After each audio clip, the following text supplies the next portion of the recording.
Magandang araw po sa ating lahat.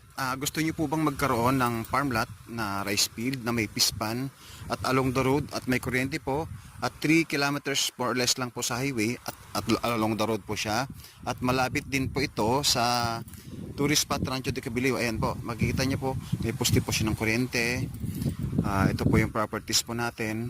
May pispan po doon na 6,000 square meter. Marami pong isda. May Jimmy Dinas po doon na malalaki.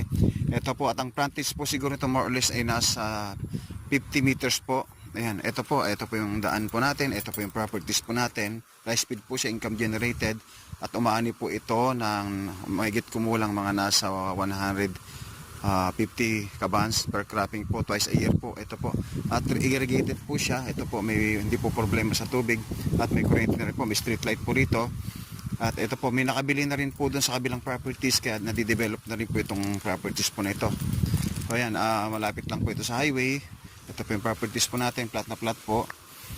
At along the road nga po ito. Dalawang title po ito. Isang 1.1 saka 6,000 square meter.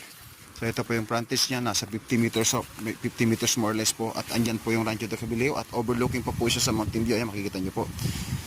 Ayan, at nasa 10 to 15 10 minutes lang po from proper town po ng Kuya po. At nasa 15 to 20 minutes po sa NX Tiplex po. Tiplex po, Anaw. Exit po, ayan. So ayan po, nasa 25 to 25 minutes sa SM Rosales po. So ayan po, maraming salamat po.